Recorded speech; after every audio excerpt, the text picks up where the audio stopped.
Seja muito bem-vindo, seja muito bem-vinda ao Histórias que Ensinam, o podcast em que a gente conversa com pessoas que transformaram a própria trajetória em aprendizado e o aprendizado em caminho para outros. O nosso convidado de hoje é André Santos Filho, presidente do CIEMACO São Paulo, entidade que representa cerca de 120 mil trabalhadores da limpeza urbana, áreas verdes, controle de pragas e do asseio e conservação na cidade de São Paulo. É isso mesmo, André? Sim, isso mesmo. Obrigado por você estar aqui com a gente. Olha, representar 120 mil pessoas, nós estamos bem, né, dona Meg?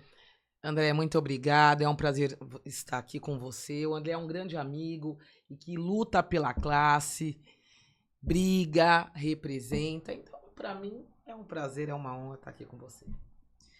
São categorias aí essenciais, né, para a nossa vida, Sim, né, sim, André? sim. Então, o funcionamento, principalmente da maior metrópole do país. Sim, sim, com certeza.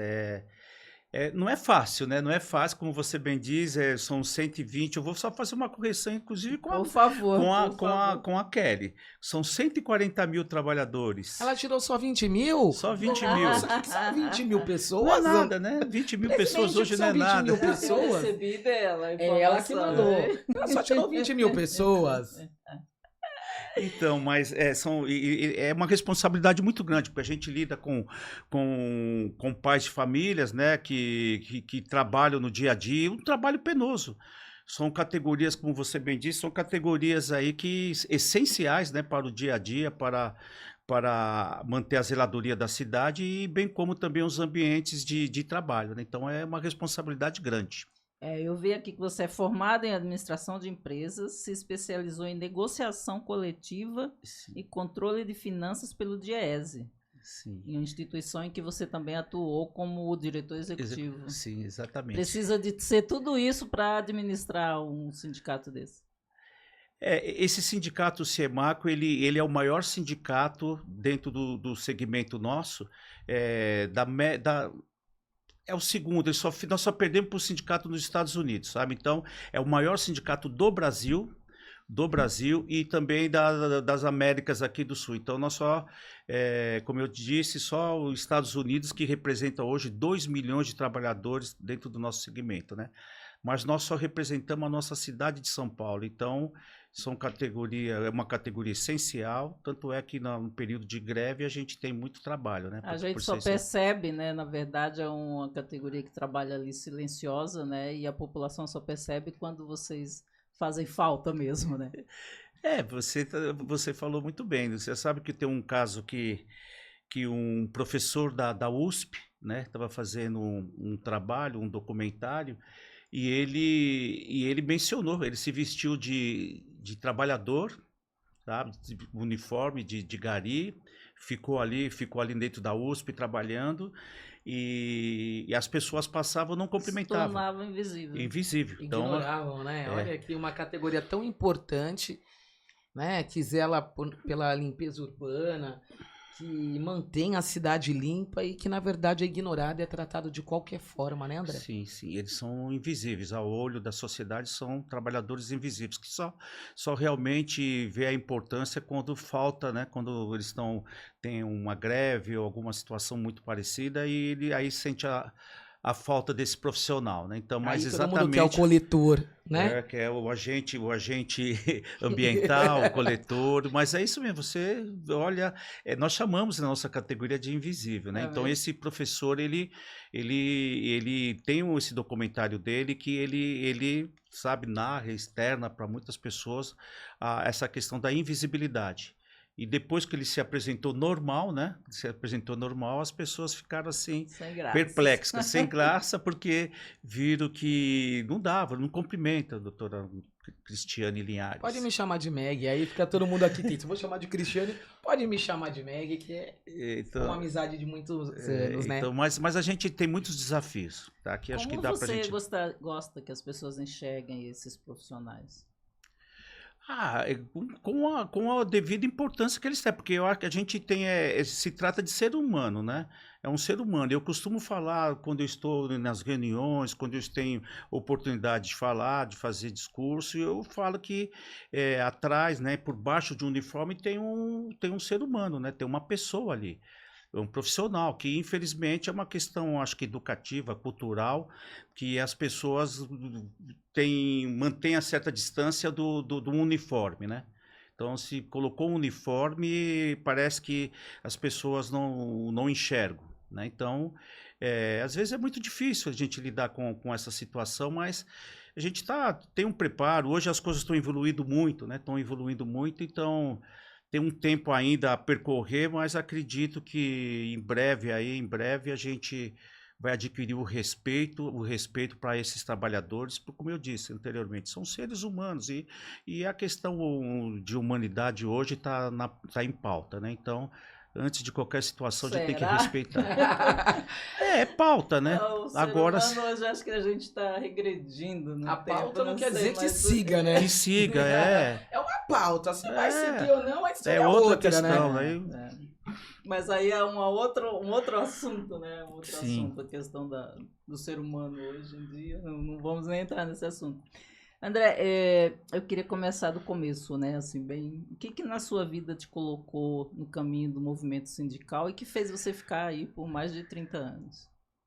O que me colocou foi o futebol. Futebol? Ah, o Agora você André gostou, né?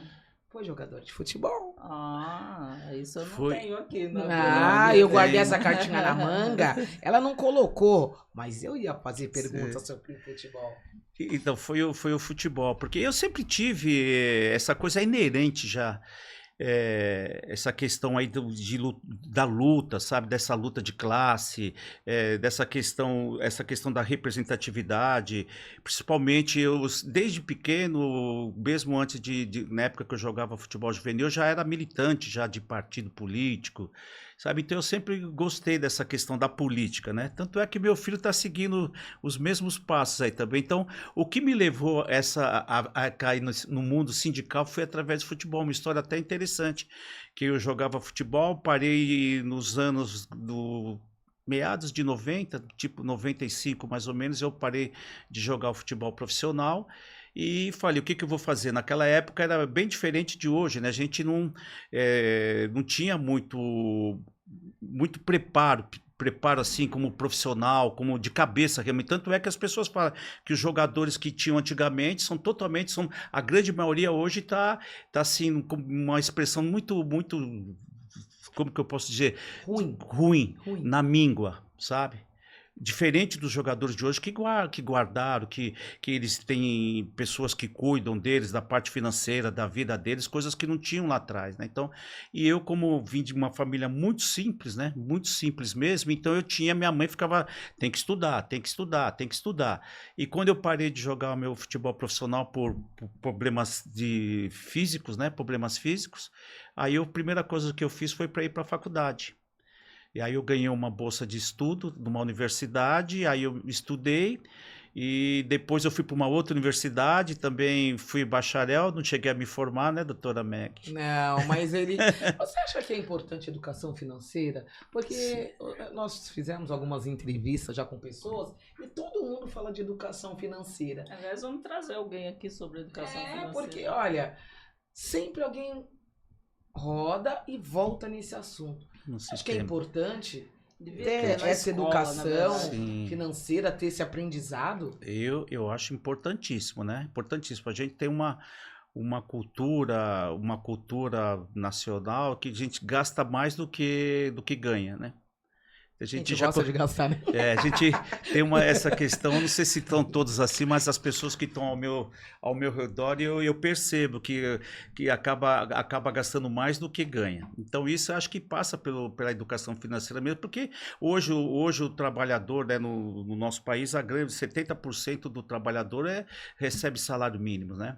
Recebe salário mínimo. Então a gente já termina o mês devendo e começa o mês, recebeu, dá para 1, 2 dias e já não dá mais. Isso também porque é mal remunerado e também por falta de uma administração, essa administração que todo mundo debate, conversa sobre essa educação financeira, Meg. Então, eu acho que é importantíssimo sim, principalmente nos dias de hoje, né, nos dias de hoje, a gente tem que ter esse equilíbrio, né, esse equilíbrio e tem muitas fontes aí, tem muitos meios que a gente possa estar buscando para poder nos ajudar no dia a dia. Tá, Então, eu acho que é importantíssimo. Vamos voltar. Você parou o futebol, fez faculdade e daí você já foi direto para o movimento Não, aí sindical? eu estava no meu primeiro ano de faculdade e como eu gostava de futebol, tinha problemas físicos para jogar futebol profissional.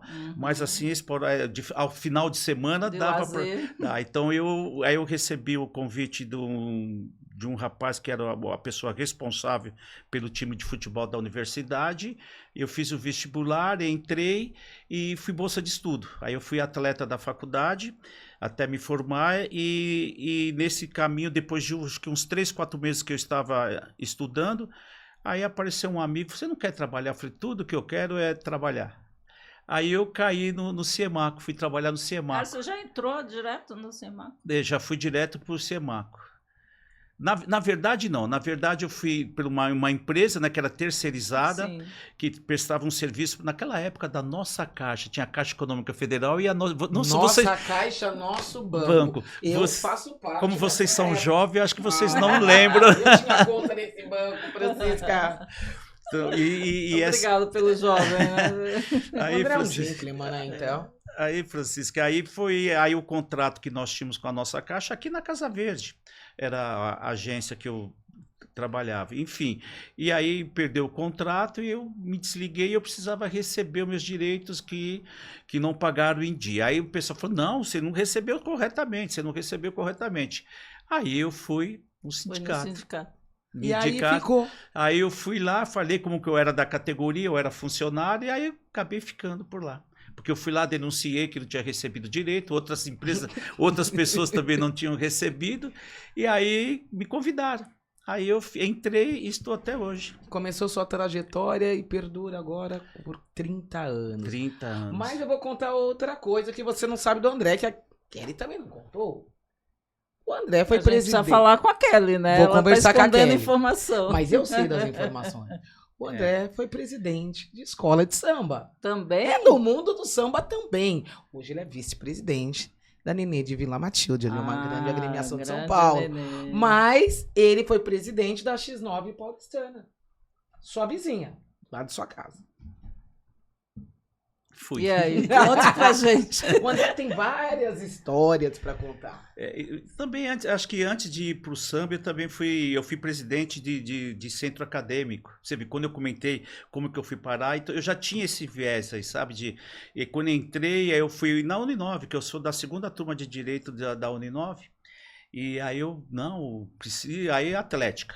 Fui na Atlética, fiz parte da Atlética, montamos as Atléticas. Aí depois eu fui para o centro acadêmico dentro da Uninove. E depois que veio essa questão aí já associado, e desde pequeno também sempre fui envolvido com o carnaval. Meu tio foi o primeiro vice-presidente da fundação da escola da X9 Paulistana. Então minha família todos, né, tem um carinho muito grande pela escola e eu comecei a gostar e fui convidado um dia. E fiquei lá por 4, 5 anos na presidência, mas fazia parte da diretoria anteriormente, né? Mas nunca imaginei ser presidente, não. E fui falar baixinho, para nunca mais querer ser. Eu vou falar que é mentira, sabe? Porque ele pode não querer ser presidente, mas ele não larga o carnaval. Tá no sangue do André. Ele ama o carnaval. Sim. Isso. E o que você... Vamos provocar aqui, né? Carnaval São Paulo ou Rio? Carnaval São Paulo. Embora o Rio é espetáculo, é show, né? Eu vejo como um show, como um espetáculo. E o Carnaval de São Paulo é disputa, sabe? Aquela coisa da disputa mesmo e não tem os recursos que tem no Rio de Janeiro, né? Então aquilo é uma coisa mesmo que você tem que garimpar. Né, as escolas têm que garimpar muito para poder colocar um carnaval na avenida. Eu acredito que no Rio de Janeiro já tem os incentivos que já dá condições para as escolas fazerem um espetáculo melhor. mas eu sou Carnaval de São Paulo. Você acha que ele não ia puxar a sardinha pra nossa Mas cidade? a Está gente que é certo. do lado de fora, eu, por exemplo, eu gosto de carnaval, eu gosto de apreciar. Já assisto Carnaval em São Paulo, já no Rio. Realmente, o Rio é um espetáculo, né? Como se você estivesse na Broadway, né? E aqui a gente sente mais pé no chão, não sei como... Eu não sou especialista em carnaval, então isso. não sei. Resumidamente, é isso daí mesmo. Falta muito para melhorar aí o carnaval em São Paulo, não? Não. O que falta para as escolas terem mais acesso a recursos? O que você... Carnaval ainda estamos no tema aí, né? Estamos em março ainda. E o carnaval já está logo aqui. Começo de fevereiro já 5 tem. de fevereiro já. Nós estamos no mês de março, tem mais do que 9, 10 meses aí já tem carnaval. Né? Então, a vida é uma festa, né? O que precisaria mudar aí em Carnaval de São Paulo? É bem complexo, né? Bem complexo. Acho que são pontos de vista, né? Isso é muito relativo de uma escola para outra, de dirigente para dirigente, né? Eu acho que ainda é o que falta no nosso país mesmo, mais qualificação, sabe, para justamente você pegar as pessoas capacitadas, que têm o conhecimento de causa, sabe? Porque um carnaval ele é muito bonito, mas ele é um pouco também assim perigoso, quando eu digo do ponto de vista de alegoria. O pessoal sobe hoje 10, 11, 12 metros, então acho que um preparo, um treinamento, né? Porque a gente está lidando com o ser humano também, com vidas, né? E a gente já teve casos desse. Sim. Já teve casos desses de pessoas que caíram e veio a óbito, mas enfim, é bem relativo mesmo o que está dizendo. Então do meu ponto de vista, acho que é a questão do investimento. O carnaval é investimento, é recursos, é dinheiro, né? Se não tiver o espetáculo que você vai apresentar... Mas é gestão também, né? Fica aquém da outra escola. E você tocou no ponto crucial, que é a gestão. Porque hoje em dia um presidente de escola de samba, ele fica full time, né? Ele respira, ele fica 24 horas, principalmente na reta final de carnaval. Quer dizer, então o carnaval também ele gera emprego, né? Ele gera empregos diretamente, tá ligado também, né? Contribui também, que são serviços, né? Contribui para o PIB também. Então, o Carnaval de São Paulo movimenta muita gente, muita gente. Se eu vou pegar na minha época que eu era presidente da X9 Paulistana, a gente tinha um barracão que ficava mais ou menos quase umas 20 pessoas, aí você vai para os ateliês, você vai pessoal de quadra, então você acaba movimentando aí, escola por escola, muitas pessoas, né? Muitas pessoas. São empregos diretos e indiretos, né? Empregos diretos e indiretos, né? Então, realmente uma conscientização também do poder público, né? Que tem o subsídio hoje da prefeitura, mas eu acho que ele é insuficiente para você fazer um grande espetáculo como a gente estava falando do Rio de Janeiro hoje. Mas está caminhando, né, Meg? Está caminhando para isso. É uma esperança. Não, mas é questão de gestão, porque é o que você falou, a gente vai ter que gastar o que tem em mãos, né? Então aí é a questão da gestão mesmo, né? Gestão, da educação financeira, voltamos ao ponto ali. Por isso que nós comentamos da capacitação, porque hoje você usa muito a criatividade, né? Se você pegar um carnavalesco, um profissional criativo, você acaba economizando de uma forma, né? Quer dizer, ele vai fazer uma alegoria, se ele tiver uma criação, uma criatividade, do uso de material, ele usa, né, do material, essa questão de matéria-prima, chega uma hora também que, olha, não sei não, viu, Meg? Vai. Não sei para onde vai mudar. Eu vou mudar nosso tema, né? Sim, sim. Eu quero saber quem é o André. O André Filho. Eu não tô falando do André presidente do sindicato. Eu não tô falando do André empresário. Eu não tô falando do ex-presidente de escola de samba e vice-presidente da Nini de Vila Matilde. E nem do ex-jogador de futebol. Quem é o André Filho? Quero que ele conta para as pessoas. Que pergunta, hein? Capciosa. Sua amiga. Uma amiga dessa. Uma amiga dessa, hein, Francisco? Quem é o André Filho?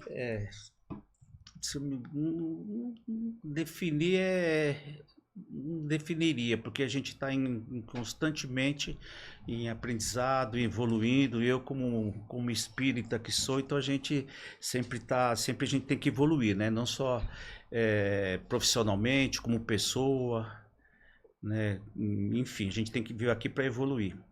Eu acho, não vou definir, mas eu sou uma pessoa justa, sabe? Eu me considero muito justo. Eu parto do princípio da questão do respeito, da educação. Né? Respeito e educação são duas palavras que hoje a gente não costuma, né, ouvir falar muito, muito menos ver as pessoas praticar. E a humildade, Meg. Eu acho que são essas três coisas. Pode ser demagogo, estar no microfone, estar com o Francisco e com a Meg aqui e falar esse tipo de coisa, mas não. Mas quem me conhece sabe dessa questão do respeito, da educação e e eu falei agora da questão deu branco agora em mim. Mas você vive Da humildade. E A você humildade. vive em constante transformação, né? Humildade. O ser humano, né? A humildade. Então, acho que o André é isso. Eu sou uma pessoa que gosto de ver as pessoas bem, gosto de ver as pessoas trabalhando, gosto de ver as pessoas assim empregadas, crescendo, podendo educar seus filhos, né? A gente sabe que a gente vive num país, um país continental, mas de muita disparidade, né? Sim. De muita disparidade entre as pessoas. A riqueza está concentrada em poucas pessoas hoje, né? A Isso riqueza no do mundo Brasil. todo, né? O mundo Não, acho todo que aí, a riqueza. Tá tanto. difícil, né? A É. concentração tá em algumas pessoas realmente. Mas a distribuição de renda no nosso país ela É precária. é muito desigual. Ela é muito desigual. E é isso, então, Meg. Eu acho que desses três adjetivos que é a questão realmente da justiça, né? Em primeiro lugar, a justiça, porque é fácil a gente querer puxar a sardinha para nossa brasa e a gente vê. Eu acho que isso que enquanto o crescimento até de país realmente é essa questão, sabe? A gente ter o respeito à educação, ter mais espaços para a educação, para as pessoas se formarem, capacitarem, e só assim a gente vai ter um desenvolvimento. Então, umas coisas que a gente não vê hoje, as pessoas hoje são muito individualistas, sabe? São muito individualistas as pessoas hoje. Então, as pessoas olham para o próprio umbigo, os empresários para o próprio umbigo, eles não pensam num setor, não pensam no coletivo. A gente tem hoje, só fugindo um pouco da pergunta, mas a gente tem essa questão hoje do feminicídio, né? Essas coisas que estão aí, que estão assolando, preocupando e deixando tanta gente preocupada, mas a gente não tem uma campanha efetiva que realmente, né? Uma campanha efetiva que realmente leva as pessoas a se conscientizar e fazer alguma coisa. Hoje melhorou muito, as pessoas estão tendo coragem, estão denunciando. Achava que com a Lei Maria da Penha as coisas ia melhorar, mas você mentira, vê, então, né? eu acho que é isso, quando a gente passa a saber quem nós somos, por isso que eu falei uma pergunta assim bem ampla, né? Capciosa, né? É bem amplo. Então, se você tiver essa consciência, né, que nós viemos nesse mundo aqui, que nós estamos de passagem, o que a gente puder fazer pelo próximo, eu acho que a gente ia viver num mundo bem melhor. Mas isso eu acho que é uma utopia, porque a gente não consegue. Então, resumidamente, é isso. Primeiro de tudo, justiça. Eu acho que eu sou uma pessoa muito justa. Não tenho pretensões assim de acumular riqueza, bens, essas coisas. Para mim a maior riqueza que eu tenho é a saúde, é ver a família bem e as pessoas sorrindo. Isso é a maior riqueza que eu considero. Você já respondeu, eu ia perguntar o que te move, né? Então já justiça, né? Saúde, acho que é principal para todo mundo. É isso, a gente tem. Eu queria voltar a falar aí da vida profissional, né? Já que ela... Sim. A não ser que você queira Não, continuar aí no tempo. Vamos voltar. Histórias que ensinam. Então, tem que ensinar várias coisas. Eu queria assim, o que foi dentro da sua vida, né? A vida profissional, mas assim, a gente quer sempre ensinar alguma coisa, né? Histórias que ensinam, tirar algum ensinamento, alguma coisa, né? O que foi mais difícil no começo para você? Ganhar confiança, falando dentro do movimento sindical, né? Que é um setor bem complicado. Ganhar a confiança da base, lidar com política, o que foi mais difícil para você? Suportar pressão? Acho que é a pressão, a cobrança, né? Suportar a cobrança. Essa pressão, ela até hoje, né? Até hoje tem. E não vou dizer que é uma dificuldade, mas a gente tem que ter um traquejo político muito grande para poder lidar, né? Representar pessoas. Eu costumo falar numa negociação que a gente faz uma vírgula errada, coloca tudo um trabalho, né? Então, e a gente tem essa cobrança. Então, acho que a pressão foi o meu início e o conhecimento também, né? E o conhecimento, porque eu vi numa época, eu entrei para o movimento sindical numa época em onde você fazia muita greve, né? Foi na época que estava o presidente Lula, ele estava surgindo lá no ABC, já tinha surgido, né? Eu cheguei, começou lá em 88, 90, depois eu entrei para o movimento sindical em 90 quase 95, foi aquela década de muitas greves, né, que teve, o pessoal vindo para a rua, também foi aquela questão um pouco antes das diretas já, aquelas coisas, o povo já... Estava na pressão. Sabe, então acho que foi eu aprender, porque você sair do futebol onde você só treinava e jogava e você não... Mas apanhava bastante, né? Tanto que deu problema físico. Problemas de joelho. Então a gente hoje o jogador de futebol com tudo isso que a gente tem aí, né, que hoje está fácil dentro de um celular aí, hoje as pessoas, né, são conectadas. Estava começando na década de 90 a globalização, a gente não tinha, sabe, ainda não, era um movimento que já estava em transição naquela época, né? A globalização começou nas décadas em 90, início de 90, né? 90. Início de 90, então era uma coisa nova. E aí para mim era muito mais, para mim era novo ainda, que eu saí de uma área que era do futebol e já caí numa área de política, né? Política, não política sindical, como também a política partidária. E foi difícil. Aí foi quando eu, né, já entrei na faculdade, fui para a faculdade, aí que eu fui começando a entender, me aprofundar um pouco mais, porque eu falei, é isso que eu gosto, porque como que eu te disse, da questão da justiça, né? E isso aqui eu vi que era aquela coisa das pessoas sendo, o trabalhador sendo, não vou dizer humilhado, antes era normal, né? Era normal. O trabalhador ser humilhado no seu ambiente de trabalho, principalmente a categoria que eu represento, né? Então, naquela época, a gente não tinha essa visão que a gente tem hoje, né? Então, eu falei, aí quando eu fui para a faculdade, comecei a estudar, me lembro que eu adquiri uma gastrite tão grande que me carrega até hoje, porque eu chegava à tarde, como vocês também, chegava à tarde em casa, e a primeira coisa que eu fazia era comer, aí já dormi para levantar cedo no outro dia, né? Então, enfim, mas foi isso. Eu acredito que da sua pergunta, para mim realmente foi essa questão da pressão e dessa transformação que eu tive de 15 anos no futebol e já saí para uma área totalmente diferente. Então, foi... Você, nesses 30 anos, você viu mudanças profundas, né? Qual foi a maior transformação do perfil do trabalhador do teu setor? Nesses 30 anos. Do meu setor, eu vou dizer que a gente não teve muita mudança significativa. Porque o trabalhador da limpeza urbana, lá atrás, houve uma evolução assim na questão dos caminhões, da coleta, né? Separação hoje. Mais segurança, né? Também a questão, manipulação.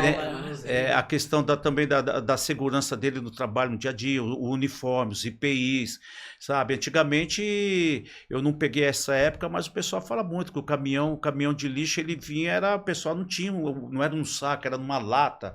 Não lembro disso. André, você não lembra época do latão?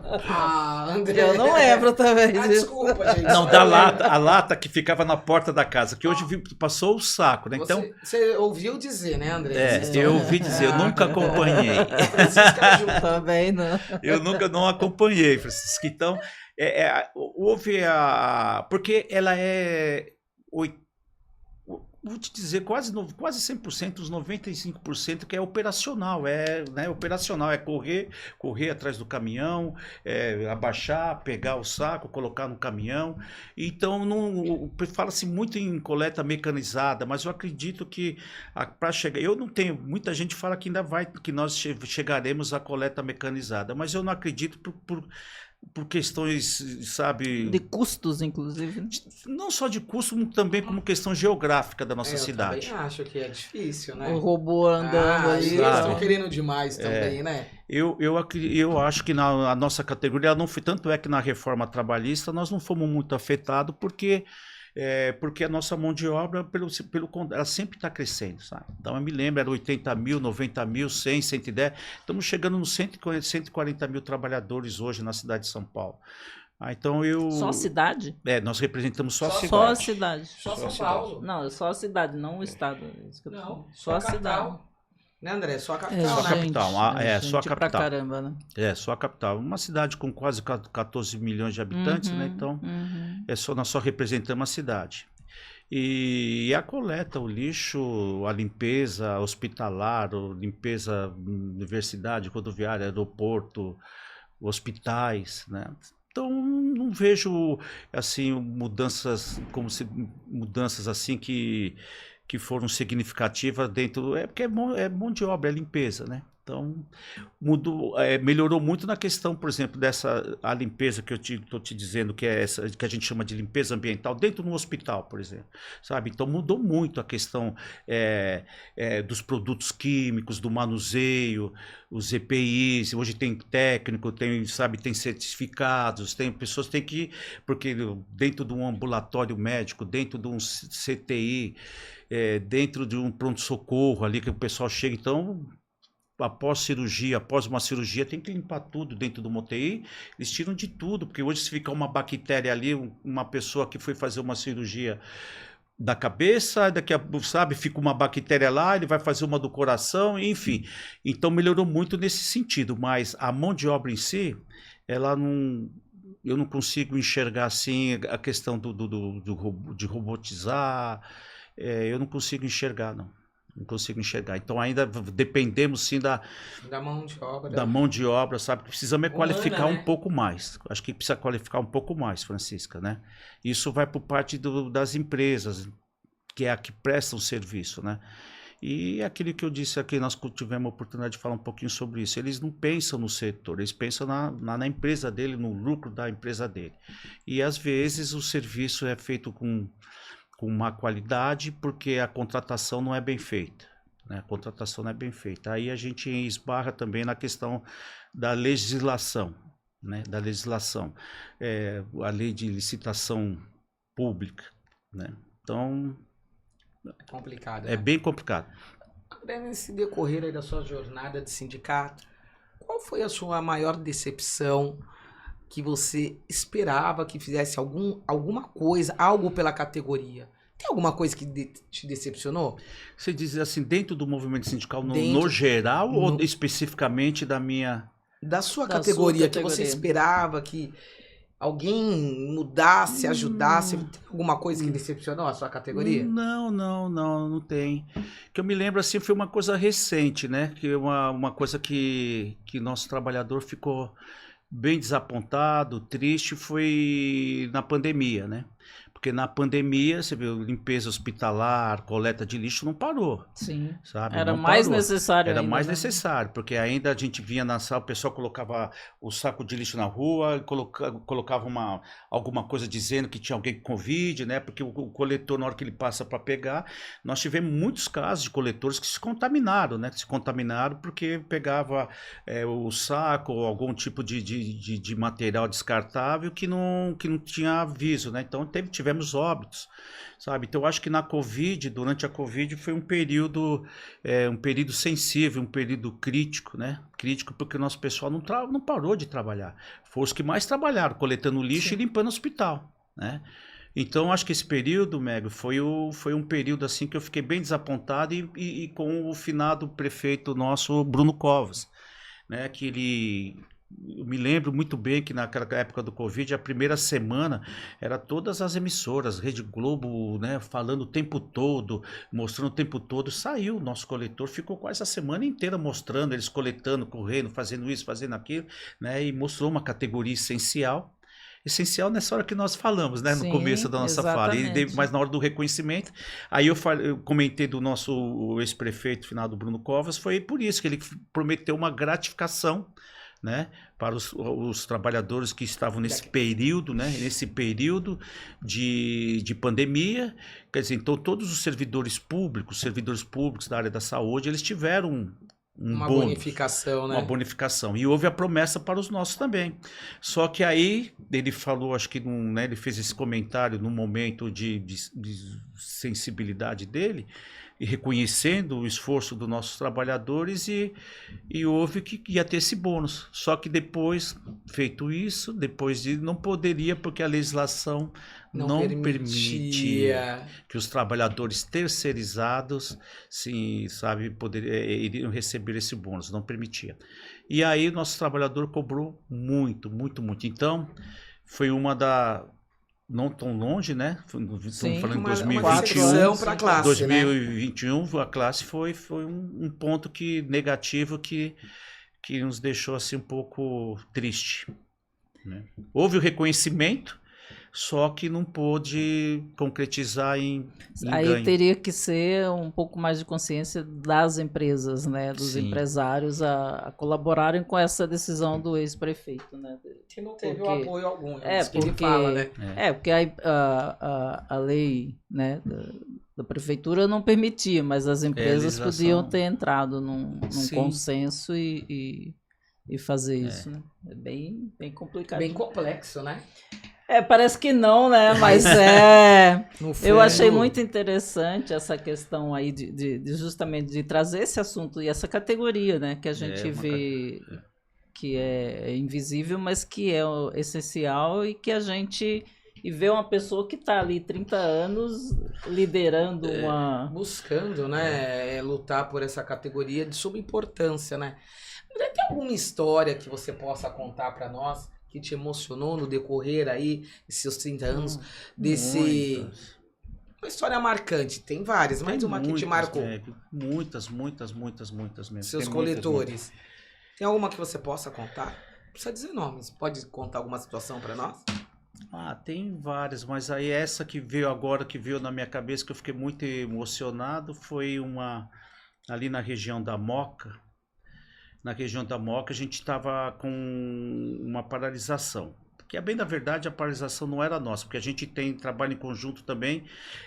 Não é em conjunto, trabalhamos em conjunto, porque eles representam também os motoristas. Então, os motoristas têm sua regulamentação, né? Tem toda a sua especificidade e trabalha junto. Então, você pode ver um caminhão de lixo, sempre tem um motorista e sempre tem 3 coletores com ele. Nós representamos aqueles coletores. Não o motorista. O motorista é outro sindicato. É outra categoria. É uma categoria diferenciada. É categoria diferenciada. Eles têm lei própria. E eles fizeram uma paralisação por PLR, né? O nosso não chama nós somos PPR, Programa de Participação em Resultados. Quanto mais eles aumentam a produtividade dele, menos horas, eles têm um ganho ali. Então, e eles não estavam recebendo os motoristas, mas só como a gente é a preponderante no local, na garagem, eles fizeram uma paralisação lá, Francisco, fizeram uma paralisação. E quando eu estava trabalhando, estava no sindicato trabalhando, aí o pessoal, olha, tal garagem lá na Moca está parada por causa disso. Aí eu falei, nós vamos lá, porque aí os coletores estavam parados, a gente foi lá para poder dar, em questão de representação, e dar uma orientação para eles, né? Mas quando eu cheguei na porta da garagem, não deixaram eu entrar. Naquela época ainda tinha essas coisas, sabe? Hoje a gente entra e sai a hora que quer, mas naquela época lá, como estava uma confusão muito grande, a Rede Globo estava na porta, cobrindo, eles não deixaram eu entrar, né? Não deixaram eu entrar, amigo. Então aí quando descobriram que eu estava lá fora, aí os coletores tudo vieram para fora, abriram o portão na força, aí eles me pegaram assim, olha, me pegaram assim no colo, assim, me levaram lá para dentro da garagem. Não, ele vai ter que estar aqui porque ele é nosso representante. Um reconhecimento. Então, teve várias, né? Mas essa que você falou, veio um reconhecimento, sabe? Você imagina você estar na porta de uma garagem com 1000 e poucos trabalhadores, você não entra. Aí eles foram lá, abriram o portão, me pegaram assim no colo e me levaram. Tipo, chegou a nossa salvação, né? Chegou o nosso representante. Porque eles estavam órfãos, porque o problema era com os motoristas, né? Mas essa categoria, Meg Francisco, é uma categoria, sabe, é uma categoria maravilhosa. Precisa estar um dia de manhã numa garagem, ver. Eles brincam muito, eles são felizes. São felizes. O que mais pesa, você falando nisso, né? O que mais pesa na vida dessas pessoas? Salário, respeito, saúde, equipamento, assédio. O que mais pesa Olha, hoje, pelo o salário, lógico, nós somos movidos extremamente pelo lado financeiro. Todos nós, né, por outros fatores, mas o lado financeiro, mundo Ajuda capitalista, muito, né, né? mundo capitalista que nós vivemos hoje, o lado financeiro, acho que todos nós, toda a gente tem nossos compromissos e a gente quer sempre o melhor para poder ter uma remuneração melhor, um salário melhor, para poder honrar com nossos compromissos. Eles, na média salarial hoje aqui, até que eles não estão muito abaixo sabe, de outras categorias, de outros profissionais aí. Uma coisa que você falou muito que hoje tá pegando é essa questão aí dos assédios. Sabe? Essa questão do assédio moral, essa questão que nós estamos passando muito hoje com essa questão de depressão, O sabe? burnout, né? Ué. E Sabe? queira ou não, essa categoria também tem, né? Tem. Ele sabe, Porque vou te a falar. gente pensa que o burnout é só a coisa do É. escritório, né? Não é não. Pega no geral. Na verdade, as pessoas acham que os coletores de lixo não tem nada, não É. sente nada. Esse é um grande erro, não é, André? Perfeito, justamente perfeito. por Porque você isso. pode ver qualquer um. Começa a reparar, Francisco, você vê um caminhão, você vê eles estão sorrindo, eles estão brincando, eles estão. Sabe, em média, quantos quilômetros eles correm e andam por dia? Nem Uma imagino. média. 30 quilômetros por dia. 30. Tem setores que eles correm mais, 40 quilômetros. Mas de 25 a 40 quilômetros, eles todos os dias coletando. na Olha, casa. eu acho que. Nossa, eu tô precisando fazer essa Eu corrida. pensei a mesma coisa. Pensei porque não Mudar é de fácil. profissão. A gente tá brincando, mas não é fácil. Você vê, sempre sorrindo, sempre feliz. Sempre. É uma coisa. Sempre. Então, o que pega muito hoje é no geral, nessa questão aí da ansiedade, a depressão, toda essa parte aí hoje tá afetando todas as categorias, né? E como é que a categoria sindical, vocês lutam por isso? Pra eles? Pra eles, diretamente. Qual que é o movimento que o sindicato tá fazendo? O nosso, né? O nosso sindicato, a gente tem uma comissão. Nós tivemos uma campanha de respeito de todo mundo, que foi na Assembleia Legislativa, que a gente estava levando ao conhecimento da sociedade, né, a questão de respeito de todo mundo, a questão dos assédios morais, sexuais e o preconceito, a discriminação também que esses trabalhadores eles sofrem. Eu me lembro que numa época que ia muito em banco, se eles entrassem num banco com uniforme, eles ficavam de lado. Eles Era não olhar, deixavam não misturar deixava, as pessoas. não Olha deixava. que absurdo. O refeitório, o pessoal para parar num estabelecimento para sentar e comer com uniforme já são vistos de outro jeito. Tem pessoas que levantam. Até hoje tem, por exemplo, quando eles estão nessa época de calor muito violento, né? Essa época do verãozão que nós estamos passando, que às vezes eles estão correndo, eles pedem uma água, um copo d'água para munícipes, né? Bate na porta, pega, vou dar. Nossa, eles trazem um copo d'água e pegam o copo, quando devolve o copo, eles falam, não, pode levar o copo, pode ir embora. Sabe, eles não pegam o copo de volta. Tem muitos casos desses.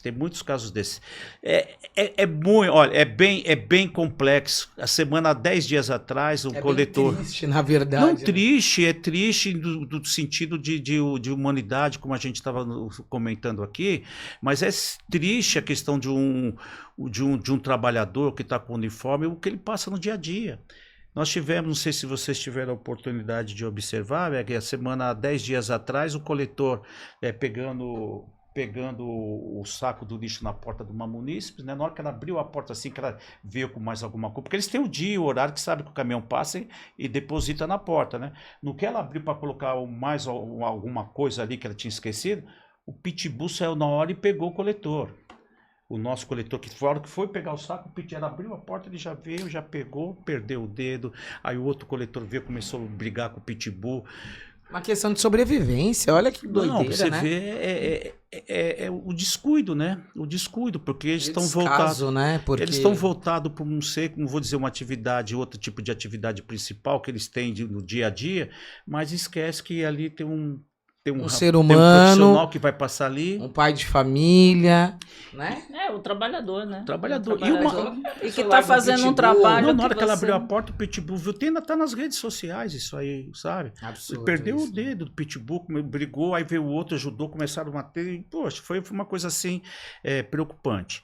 E fora, sem contar que o descarte, né, que o munícipe, se ele quebra um copo, quebra um prato, uma injeção, uma coisa pontiaguda e joga dentro do saco do lixo. Descarte irregular, né? Nem para Irregular. proteger, para que eles não se cortem, né? Olha quanta coisa a gente aprendeu hoje, né, Meg? Olha. É um setor que... E aproveitar essa oportunidade, né, e ver se as pessoas que estão participando, que estão ouvindo, se puder transmitir isso, né, nessa questão do descarte irregular, né, do cuidado que deve ter. É isso que eu queria que você falasse um pouco. Para incentivar as pessoas, o que você diria para os munícipes nessa história de descarte, para não machucar os coletores? O que você falaria, André? Poxa, tudo passa pela responsabilidade, né? Aí, olha, aí já entra uma questão de educação, né? Já é uma questão de cultura, educação. Às vezes a pessoa... É por isso que a gente fala, o investimento em educação é tudo, em tudo, né? Hoje, quantos porcentos tem um nível superior? Me lembro quando eu fiz as faculdades, falava que 5, 6% da nossa população tinha um nível superior, né? Não que o nível superior, tá cheio de exemplos aí com pessoas... Tem nível superior negativo. E é um traste, né? É um traste na vida real. Mas o que a gente poderia deixar de mensagem é justamente a gente que olhasse com um olhar mais cuidadoso, né, na hora do descarte, na hora que a gente faz as nossas refeições, na hora que a gente toma o café, na hora de limpar a casa, tomar o cuidado de descartar realmente aquilo, o lixo orgânico, né, o lixo orgânico, quando tiver alguma coisa. Hoje eu moro em apartamento e o apartamento hoje já tem essas, você separa o vidro, o óleo, o papelão, o plástico, né? Para melhorar muito, Meg, seria essa questão que hoje tem poucas cooperativas de reciclagem, né? A gente recicla muito pouco hoje, de todo o lixo produzido na cidade de São Paulo, nem 5% é reciclado. Nossa, nem 5%? Nem 5% é reciclado. Quase nada, hein? Quase nada. André, estamos terminando aqui já há um tempão. E a gente nem sente, né? Porque a gente é um nem assunto sente. que envolve tanto emocionalmente. E a nossa aqui é Histórias que Ensinam, né? Se você pudesse deixar uma lição de vida para quem está nos ouvindo, nos assistindo, especialmente para quem trabalha no invisível, né? Aí, entre aspas, que são os nossos trabalhadores, e a gente acha que ninguém vê, né? Qual conselho você daria para a pessoa seguir em frente com dignidade? Dignidade eles têm, na verdade, para que ele não deixasse que as pessoas tirassem a sua dignidade. Que o munícipe não tire a dignidade dele, né? Qual conselho que você daria? Puxa, o conselho é não para os nossos trabalhadores, sim para o munícipe, né? Eu costumo dizer uma coisa, Meg, ninguém chega a lugar nenhum sozinho. Todos nós aqui, um depende do outro, né? É uma questão realmente, isso aqui é coisa, eu acho que é uma questão educativa que vem de berço, né? A soberba, a soberba é uma coisa muito preocupante, séria. As pessoas hoje em dia perdeu essa questão, essa sensibilidade de saber que todos nós aqui, cada um defende o seu interesse, aquilo que nós nos propusemos a fazer. Mas infelizmente nós não somos assim. O ser humano é muito difícil de lidar. O ser humano não é fácil. Lógico que a gente está falando aqui assim, não é numa coisa, todos são assim, né? Não são todos, sabe? Não são. A gente tem muitas pessoas boas ainda, pessoas que preocupam, a gente tem muitas instituições que defendem, instituições que se preocupam, tem muita gente aí envolvida, né? Mas tem um pouco de parcela de pessoas que acham que é melhor, que são melhores, né? E que acaba distorcendo e não reconhecendo os valores das pessoas. Então, o meu conselho, não é um conselho, a minha observação seria para essas pessoas que mudassem o seu pensamento, saber que todos nós somos iguais. Achávamos que a pandemia ia conseguir fazer alguma coisa, Grande ilusão. Grande ilusão. não aconteceu nada disso, pelo contrário, as pessoas ficaram mais mesquinhas, mais intolerantes, mais assim, chatas, qualquer coisinha a gente vê confusão, brigas, e eu não consigo enxergar um horizonte assim em relação a essa questão da mão de obra dessa categoria nossa, sabe? Eles vão continuar ainda sendo desrespeitados, sendo vistos de uma forma indigna, recebendo baixos salários, sabe? Com mais proteção que a gente tenha. André, você falando isso, e para finalizar, na verdade, as empresas, né, que fazem essa contratação dos coletores, será que elas não poderiam dar cursos de educação? Então, se for para a população, né? É difícil. Tem que ser pra população. Difícil, né, Mas não é André? para os coletores, mas avisos, elas podiam mandar avisos, olha, eles podiam Sim, entregar avisos. sim. Isso ele não precisa dar um Sim. curso, mas entregar panfleto para que os municípios se reeducassem. Mas isso que eu quero dizer. Eu sei que o tempo mas é um assunto tão longo e tão assim complexo. A gente sabe, você sabe disso, que a gente tem uma lei das feiras livres. Tem uma lei de feira livres ali que tem que o proprietário da banca, né? De banana, de frutas ali, ele terminou a feira dele, ele tem que, tudo aquele lixo, aquela coisa que fica descarta, ele tem que ensacar, colocar ali, isso não é feito. Mentira, deixa tudo jogado. Deixa tudo na lá. rua. E aí o que acontece? O nosso trabalhador da limpeza urbana que vai lá e tem que fazer todo esse papel dele, sabe? O papel que o feirante teria que fazer e não faz. Então é bem complicado. Mas isso depende de uma fiscalização da prefeitura. Da Deveria prefeitura. multar, porque se a obrigação dele é fazer isso, É. está na lei, segue a regra, né? Olha, é tanta coisa, essa categoria nossa passa por tanto, que terminou o tempo, mas eu já vi algumas coisas engraçadas. Pode contar uma Não, pra rapidinho. Eu estava saindo uma vez para ir para o sindicato, e os varredores, né, ele tava ali varrendo a rua e tinha uma encruzilhada, bem assim, a gente passando, tinha uma encruzilhada ali, uma bacia, que eu não me perdoe, que eu não conheço muito isso, mas tinha uma farinha, tinha vela, tinha galinha, tinha um monte de coisa, e ele precisava limpar ali. Foi assim, na hora que eu passei, eu falei, poxa, olha, na hora que eu tô passando assim, ele estava fazendo tudo isso, ele se ajoelhou, fez o nome assim, Pai, Filho, Espírito Santo, Fez o se sinal da ajoelhou, cruz. fez um, aí pegou tudo aquilo, tipo assim, ele falou, pô, eu vou pegar Mas isso foi aqui. com respeito, né? Ele Foi fez com respeito, mas você dentro viu as situações que eles são, né, que eles são... A inocência dele também, né? Não, mas Não, ele, você vê, eles ele limpam foi tudo. respeitoso, É, o né? sinal da Dentro cruz, do... Tipo assim, olha, eu vou fazer isso aqui, eu vou fazer cumprir o meu trabalho, executar meu trabalho, mas pode ser que aconteça alguma coisa aqui, que eu tô tirando, sei lá, alguém ali fizeram algum despacho, Alguém deixou um trabalho deixou ali, um né? trabalho ali, ele desfez o trabalho. Aí ele... A concepção dele, né? Mas é uma cena inusitada, É uma realmente, cena, né? realmente. André, pra finalizar, todos nós gostamos de festas de finais de ano, né? A gente adora viajar, adora várias coisas, né? É um pouco... E aí eu queria que você contasse que essa categoria, até pouco tempo atrás, não. sim. E isso é muito importante, que eu queria que Sim. você deixasse.